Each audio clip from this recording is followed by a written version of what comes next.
Prologue. When the sky confronts the ocean.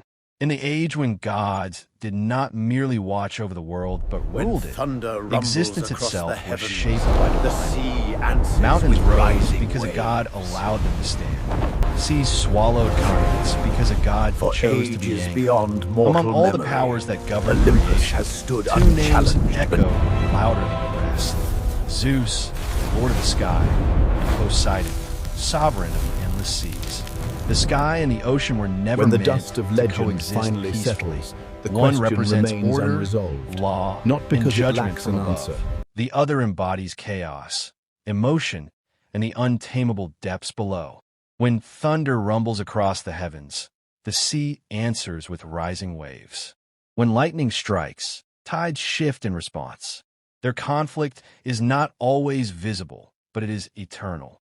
Zeus sits upon the throne of Olympus, wielding thunder as a symbol of authority and divine justice. His power flows downward, commanding obedience from gods and mortals alike. Poseidon, however, rules a realm without borders, where no law survives the crushing pressure of the deep. His dominion is raw, ancient, and instinctive, a force that predates crowns and commandments. Legends whisper that the world itself trembles when these two powers fall out of balance. Storms rage longer than they should. Seas grow restless without warning. It is as if the planet remembers a war that never fully happened, yet never truly ended. This is not merely a clash between two gods. It is a confrontation between control and freedom, order and chaos, the sky that judges and the ocean that devours. And hidden within their rivalry lies a question that has haunted both gods and mortals alike. Who truly rules the world? He who commands from above, or he who waits beneath the waves? Part 1. Zeus, the ruler who governed through law and fear. Power, in its purest form, does not always roar. Sometimes it watches, sometimes it waits, and sometimes it strikes only when the world has already learned to fear the silence that comes before the thunder. This is the nature of Zeus, king of Olympus, lord of the sky, and the supreme architect of divine order. Unlike many gods who ruled through raw force or emotional dominance, Zeus governed through structure. He did not simply overpower his enemies. He defined the rules by which power itself could exist. In doing so, he became more than a god of lightning. He became the embodiment of authority. 1. The birth of authority, from survival to sovereignty. Zeus was not born into unquestioned dominance. His rise to power was forged through paranoia, violence, and betrayal, lessons that would later shape his style of rule. Cronus, his father, devoured his own children out of fear of prophecy. Zeus survived not because he was stronger, but because he was hidden, protected by deception and foresight. From the moment of his birth, Zeus learned a crucial truth. Power is never safe. Power must be protected. When Zeus overthrew the Titans, he did not merely replace one ruler with another.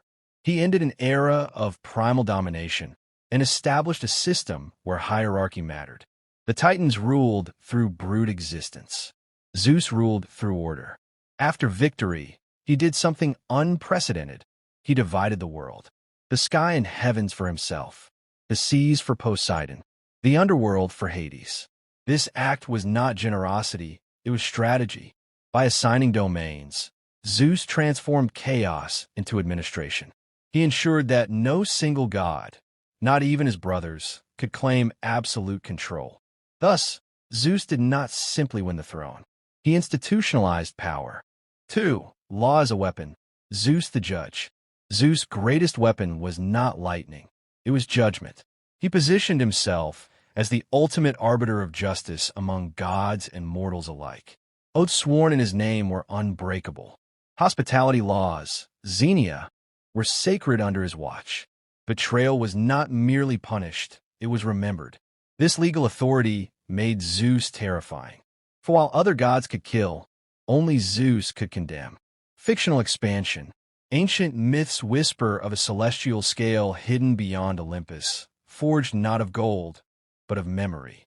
Upon it, Zeus weighed not actions, but intentions. A god who acted against the cosmic order might walk free for centuries, only to one day feel the sky darken above them. Judgment, under Zeus, was never rushed. It was inevitable. Fear of Zeus was therefore not immediate fear. It was anticipatory fear, the kind that shapes behavior long before punishment arrives. 3. Lightning as symbol, not tool. While Zeus is famously depicted wielding thunderbolts, the lightning itself was less important than what it represented. Lightning was visible authority, a reminder that power could descend from above at any moment. Mortals prayed not because Zeus struck often, but because he could. When Zeus destroyed cities or punished defiant kings, it was rarely excessive. His strikes were precise, almost surgical. Each bolt was a message. Order has been violated. Mythic reinterpretation. Some legends claim Zeus intentionally limited his own wrath, that if he unleashed his full power, the sky would burn permanently white. Restraint, not rage, was what made him king. In this way, Zeus ruled not as a storm, but as the threat of storm. 4.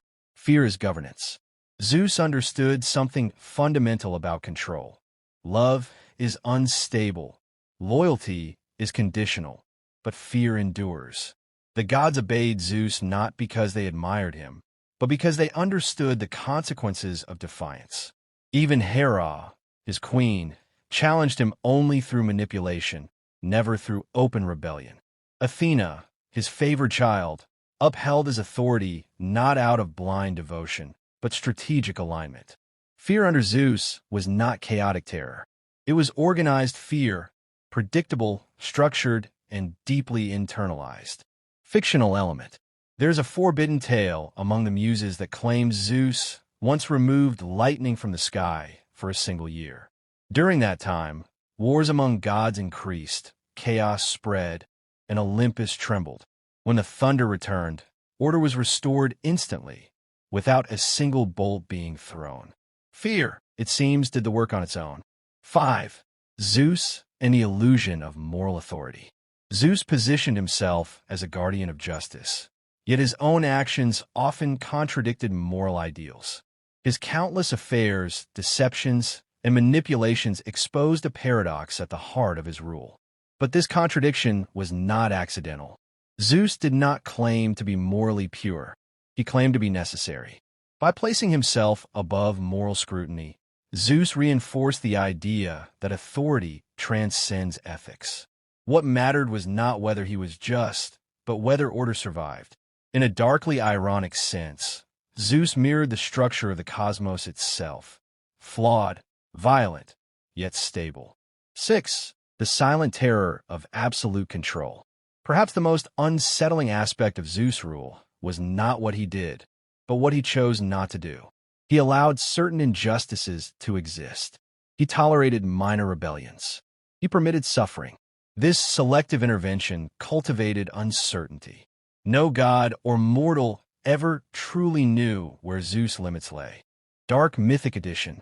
It is said that Zeus could see every possible future, but chose only one to act upon. The others he allowed to collapse, watching silently as fate unfolded. This made him not only ruler of the present, but curator of destiny. To live under Zeus was to live beneath a sky that watched, judged, and remembered. 7. Zeus as the pillar of balance. Despite his tyranny, Zeus served a crucial function. He kept the god from destroying one another. Without Zeus, Poseidon's rage would drown the continents. Hades' dominion would expand unchecked. Ares' bloodlust would consume Olympus itself. Zeus was the axis around which divine chaos rotated. Remove him, and the system collapses. This is why even his enemies never truly sought his downfall. 8. The ultimate truth of Zeus' rule. Zeus did not rule because he was the strongest. He ruled because he convinced the universe that without him, nothing holds. Law was his language. Fear was his currency. Silence was his most devastating weapon. And as long as the sky remained above the earth, watching, waiting, and capable of judgment, Zeus remained king. Part 2. Poseidon, the ruler who governed through chaos and instinct. If Zeus ruled the world from above, Poseidon ruled it from beneath. If Zeus represented law, restraint, and judgment, Poseidon embodied impulse, emotion, and unrestrained force. And while the sky demanded obedience, the sea demanded submission. Poseidon was never interested in crowns or councils. He did not sit upon Olympus to be recognized. His power did not need affirmation, because it was felt relentlessly wherever water touched land. And water, unlike sky or stone, touched everything. To understand Poseidon is to understand a truth older than the gods themselves. Chaos does not ask permission. 1. The ocean before order, power older than law. Before Zeus established hierarchy, before Olympus became a throne room, the world was fluid, unstable, shifting, alive. Poseidon belonged to that world. The sea does not recognize borders. It does not respect laws written by gods or mortals. It expands, retreats, erodes, and devours without reason or apology. Poseidon did not impose this nature upon the ocean. The ocean shaped him. While Zeus learned to rule by controlling fear, Poseidon learned to rule by becoming fear itself. Fictional deepening. Ancient sailors believed Poseidon did not command the sea from a throne. Instead, he was the sea thinking about itself. Every current was a thought.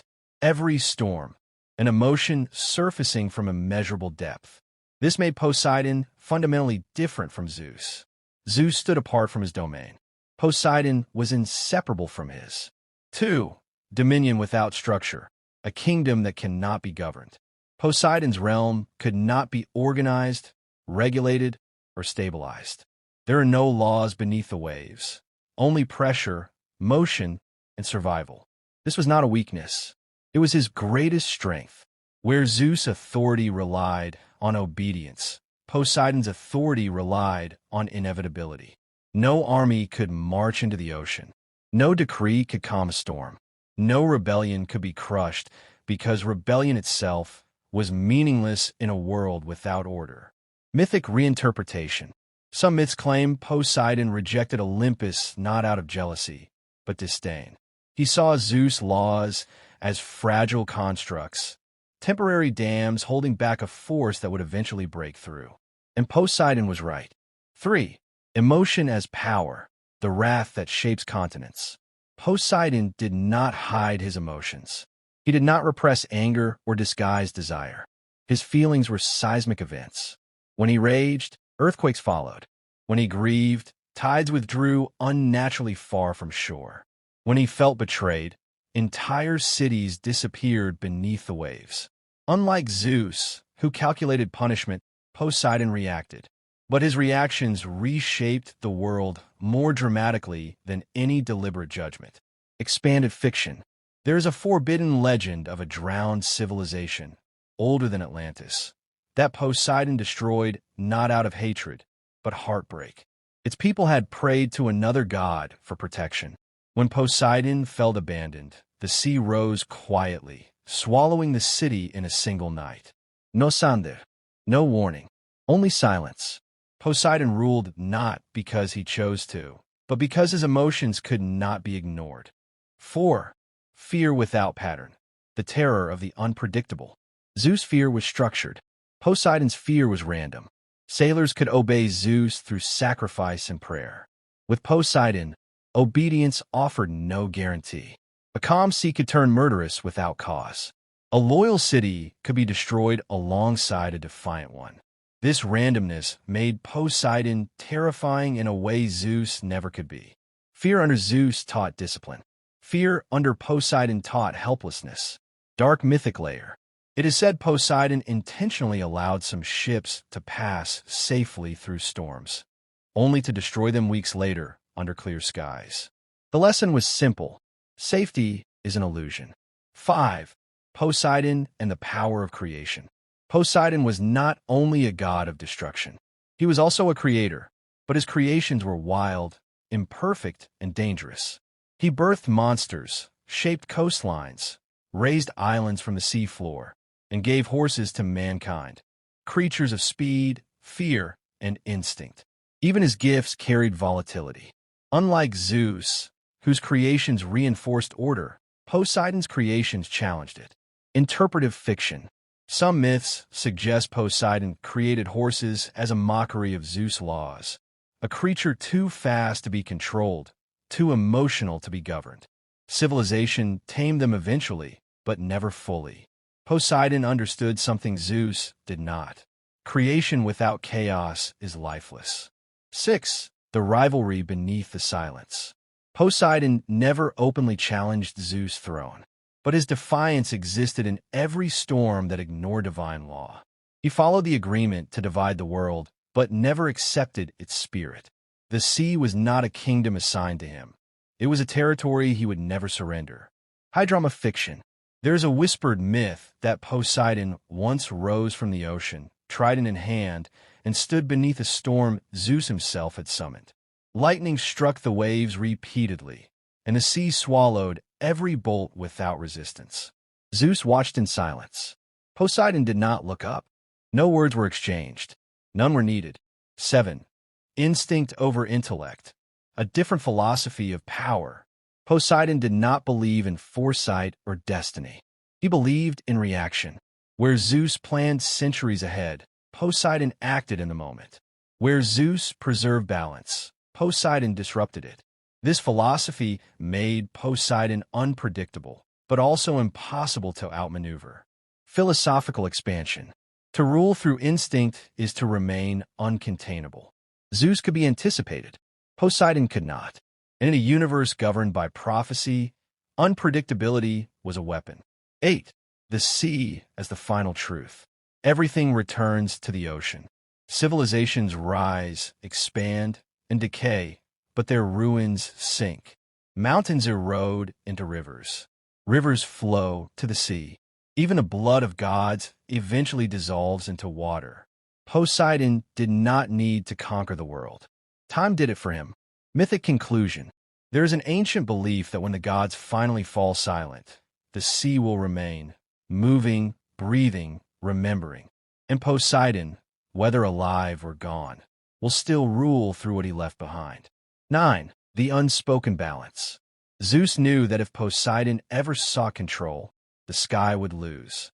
Poseidon knew that if Zeus ever released restraint, the sea would burn. Thus, neither acted fully. The world survived not because one god was stronger, but because chaos and order feared each other equally. The truth of Poseidon's rule. Poseidon did not rule by law. He did not rule by judgment. He ruled by existence itself. The ocean does not ask who is king. It only rises. And as long as waves continue to break against the shore, Poseidon remains undefeated. Part 3. The war that never happened, yet never ended. There are wars remembered because they were fought, and there are wars remembered because they were never allowed to begin. The conflict between Zeus and Poseidon belongs to the latter. No thunderbolt ever shattered the heart of the ocean. No tidal wave ever drowned Olympus. No battlefield bears their scars. And yet, from the moment the world was divided, their confrontation has been constant, silent, restrained, and omnipresent. This was not a war of weapons. It was a war of restraint. 1. The most dangerous battle is the one held back. Zeus and Poseidon understood something that lesser gods never did. A war between them would not produce a victor. It would produce an ending. Zeus, Lord of foresight and cosmic order, knew that unleashing his full power upon the seas would tear the sky itself apart. Lightning without restraint would fracture reality, collapsing the laws he worked so carefully to construct. Poseidon, master of depth and instinct, knew that if he allowed the ocean to rise without limit, the land would vanish, and with it the worship, fear, and memory that gave meaning to divine rule. They did not hesitate out of weakness. They hesitated out of understanding. Mythic expansion. There exists a lost prophecy, never sung by the muses, never written by mortals, that states, when the sky strikes the sea with all its rage, and the sea answers without mercy, the world will forget the names of gods. Thus, The greatest power either possessed was not destruction, but the choice not to destroy. 2. A balance forged by mutual fear. Contrary to myth, Zeus did not fear Poseidon's strength alone. He feared Poseidon's indifference. Poseidon did not seek dominion over Olympus. He did not crave the throne. He did not need recognition, and that made him impossible to rule. Likewise, Poseidon did not fear Zeus' lightning. He feared Zeus' judgment, slow, inevitable, and cosmic. Zeus could erase not just bodies, but legacies. Each god possessed what the other lacked. Zeus was permanence. Poseidon was inevitability. Their fear of one another was not emotional. It was strategic, and so the world remained intact. 3. The Cold War of the Gods. Their conflict manifested not through open battle, but through signals. A storm lingering too long over the sea. A tide retreating too far without explanation. A thunderbolt striking water instead of land. These were not accidents. They were warnings. Fictional deepening. Ancient oracles believed that every unnatural storm was a conversation. Lightning spoke first.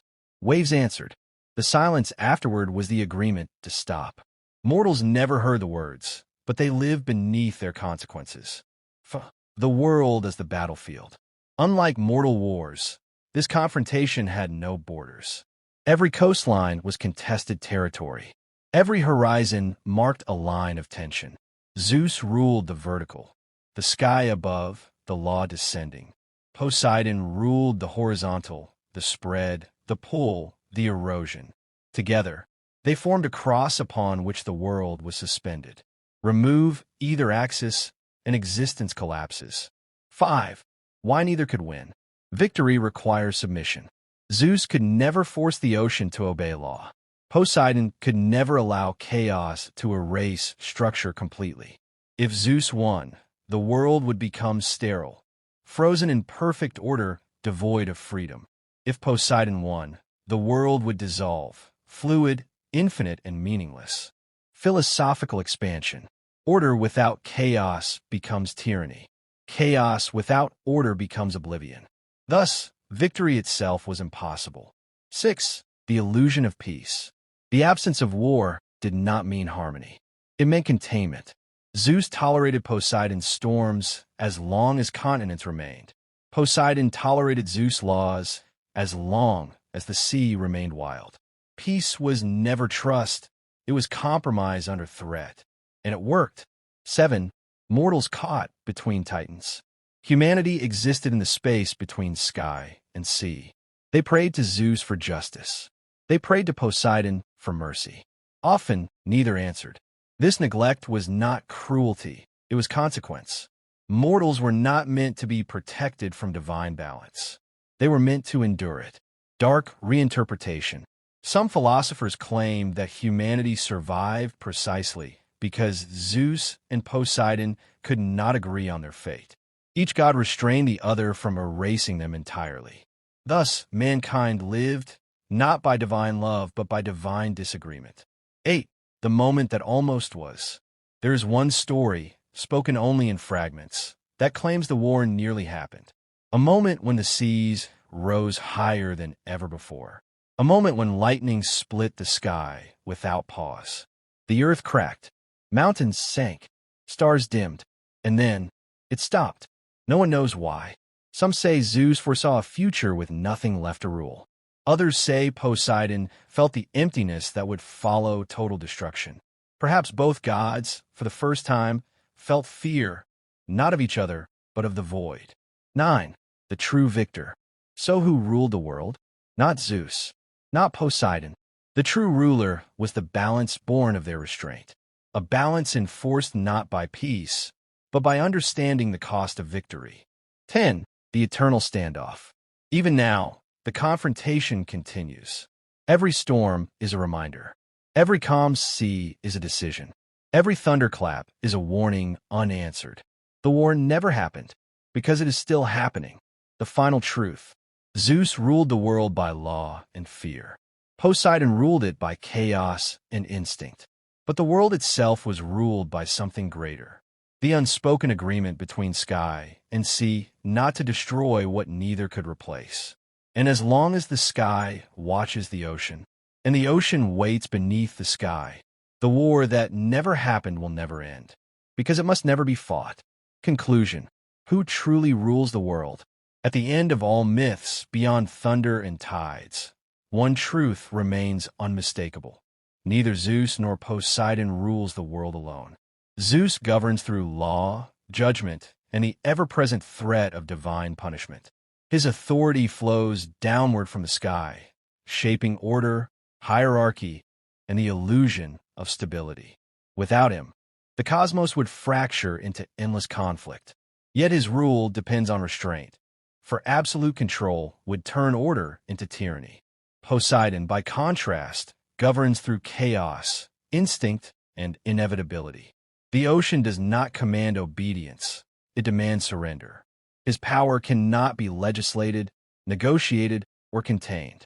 Without Poseidon, the world would lose its vitality, its unpredictability, and the primal forces that drive change.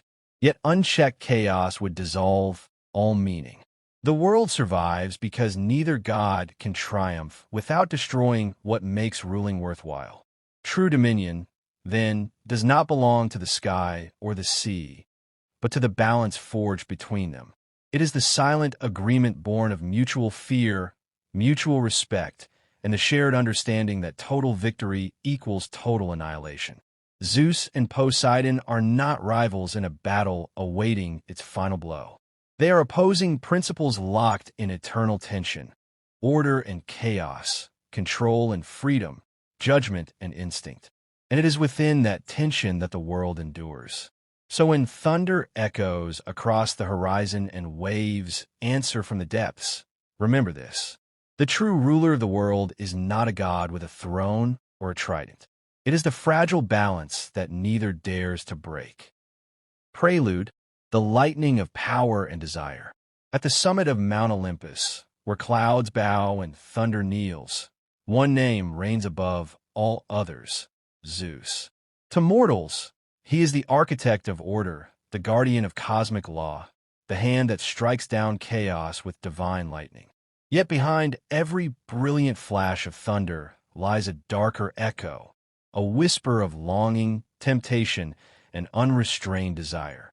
Zeus is not merely a god of the sky. He is a god of wanting. His power stretches across heaven and earth, but his heart is restless, always searching for the next forbidden flame. Each storm he unleashes seems to mirror an inner turmoil, as if the sky itself trembles under the weight of his passions. Legends speak of Zeus descending from Olympus in countless forms: a golden rain, a gentle swan, a wandering stranger, all disguises worn in pursuit of love that was never meant to be his. In those moments, divine authority becomes seduction, and supreme power transforms into temptation. Thus, Zeus stands as both ruler and prisoner, the master of all creation, yet enslaved by his own desires. His lightning does not only illuminate the sky, it reveals the eternal conflict between power and passion burning within the king of the gods. Part 1: Zeus, the supreme god and the hunger for power. The birth of a tyrant slayer. Before Zeus was the ruler of Olympus, before thunder answered to his will, he was a hunted child. Cronus, king of the Titans, had learned of a prophecy. One of his own children would overthrow him. In fear, he devoured each newborn as soon as it left Rhea's womb. Gods who would have ruled the cosmos were swallowed into darkness, trapped in their father's living prison. Zeus alone escaped. Rhea hid the infant in a cave on Crete, and tricked Cronus into swallowing a stone instead.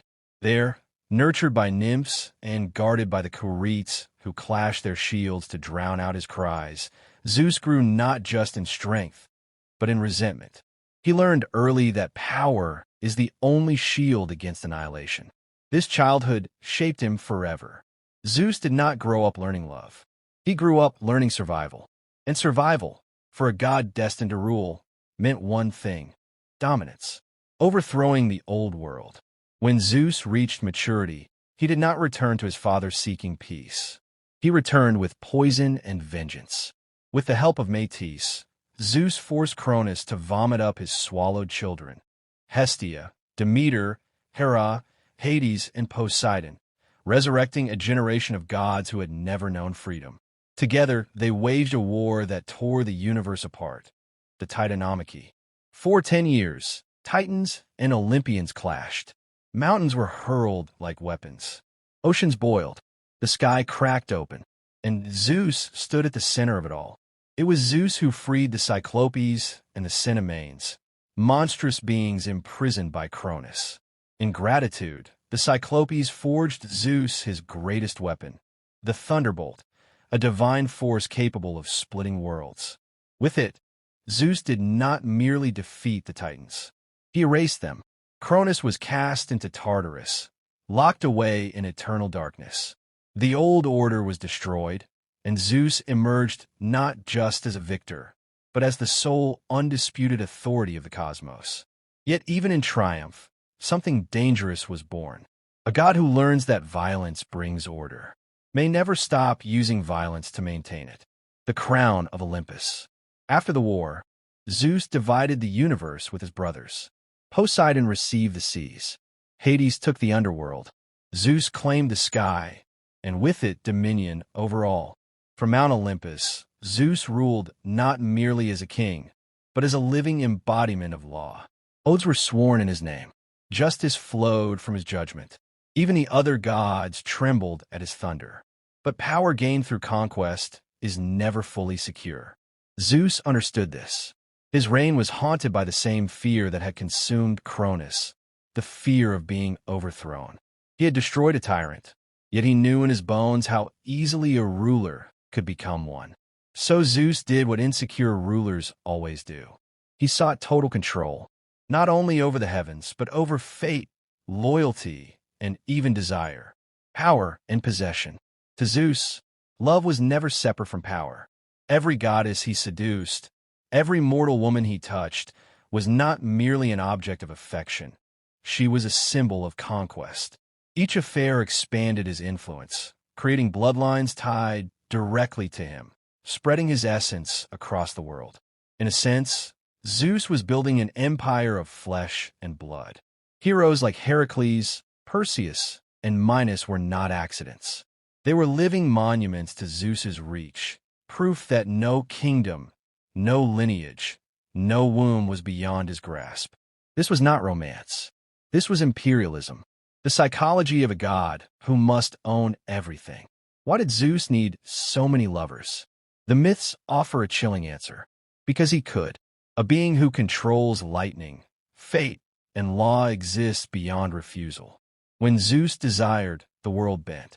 Yet beneath this arrogance lay a deeper terror. Zeus was afraid of losing control. He remembered the darkness of Cronus's belly. He remembered helplessness. So he compensated with excess. If everything belonged to him, land, sky, gods, women, then he would never again be powerless. Thus, his lust was not weakness. It was strategy, the illusion of divine right. Olympus worshipped Zeus as a protector, but protection and domination are easily confused. Zeus punished those who defied him. Zeus rewarded those who pleased him. Zeus decided what was just, and justice always favored Zeus. Over time, law became indistinguishable from his will, and that is the most dangerous form of power. When authority believes it is morality. The storm within. The sky above Olympus is never truly calm. Clouds gather. Thunder rolls. Lightning flashes. In ancient stories, and in the darker legends whispered by nymphs and forgotten goddesses, the storms were said to mirror Zeus's inner state. Each affair, each betrayal of Hera, each stolen moment of pleasure stirred the heavens. Zeus was not at peace. He ruled everything, yet mastered nothing inside himself. The seed of corruption. Thus, the tragedy of Zeus begins not with lust, but with fear. Fear of being overthrown. Fear of being unloved. Fear of being powerless. And so he chose to be everything else. Supreme. Feared. Desired. Even if it meant turning the world into his personal domain. Conclusion of Part 1. Zeus did not become the ruler of gods, because he was the most just. He became ruler because he was the most relentless. And once he had everything, he could not stop wanting more. For a god who once knew helplessness, power was never enough. It had to be absolute. Part 2. The Hidden Affairs and the Wounds They Left Behind. Whispers beneath Olympus. Olympus was built of marble and gold, but its foundations were laid upon secrets.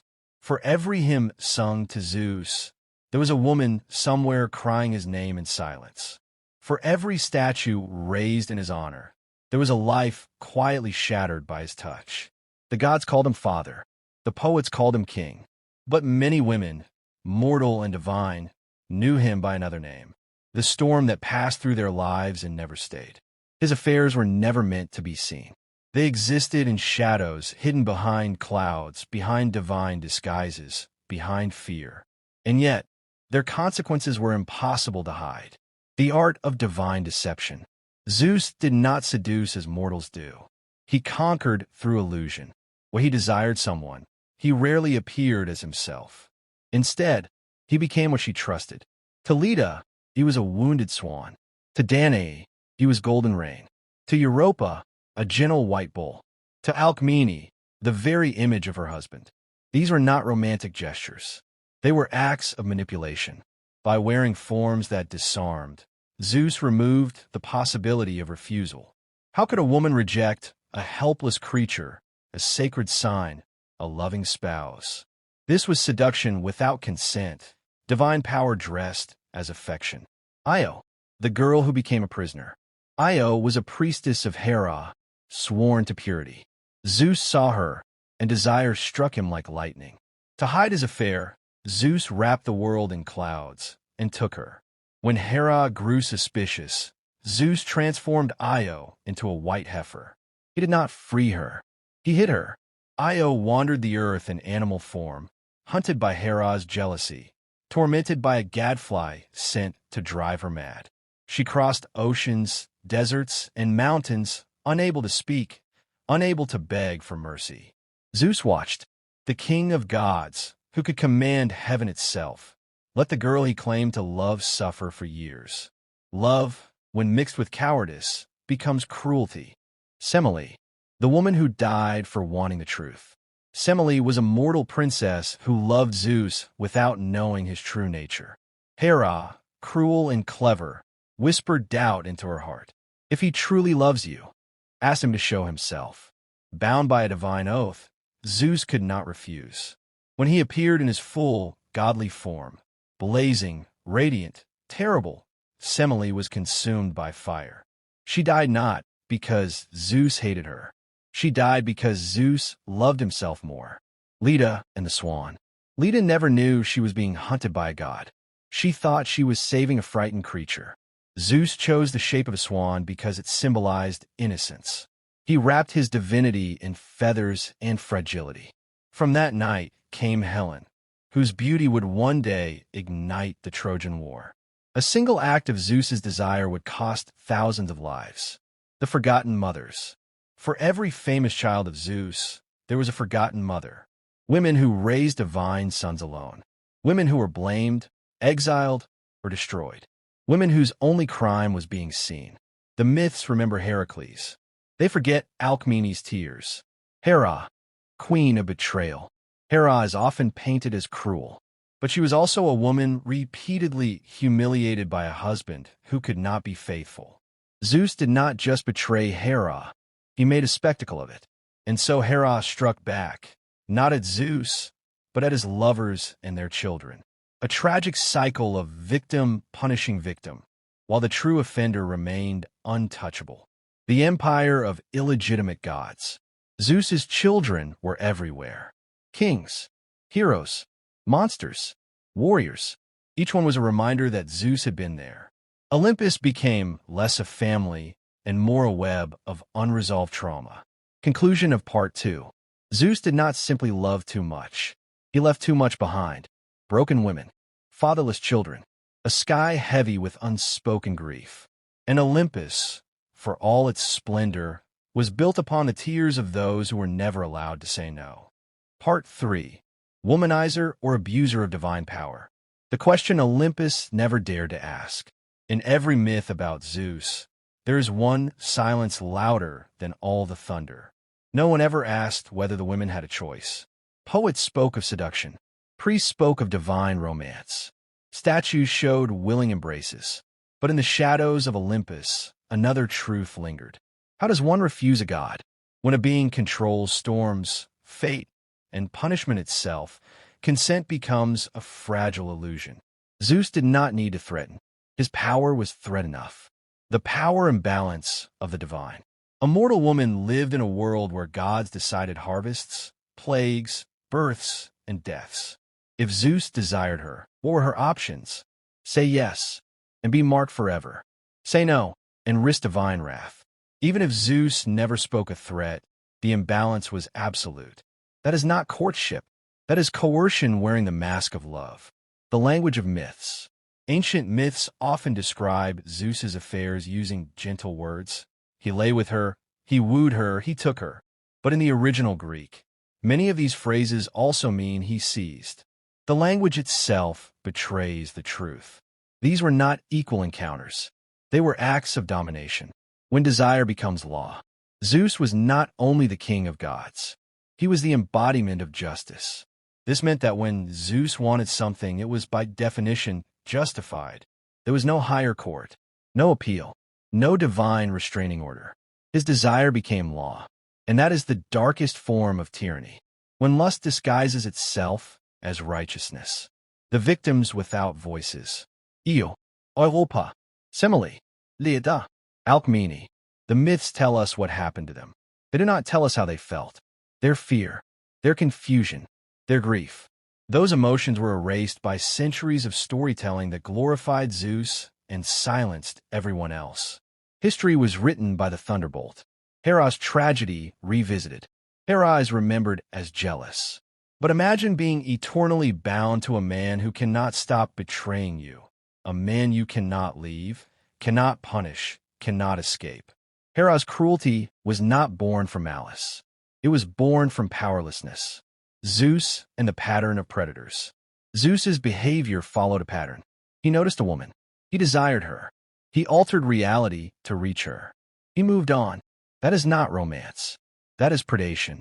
Why Zeus was never stopped. No one could challenge him. Not the gods. Not the titans. Not fate itself. Power protected him. It always does. The modern mirror. We still tell stories about Zeus. We still romanticize powerful men who take what they want. The myths have not changed. Only the names have. Conclusion of Part 3. So is Zeus a womanizer? Or something far darker? When desire is backed by omnipotence, it ceases to be desire. It becomes a weapon. And Zeus, the king of gods, wielded it with devastating force. Conclusion. The supreme god, or the symbol of endless desire. Zeus will forever stand as the ruler of Olympus, the god whose lightning shaped the heavens and whose will define the order of the cosmos. To the world, he is remembered as the champion who defeated the Titans and brought stability to a broken universe. Yet behind that towering image lies a far more unsettling truth.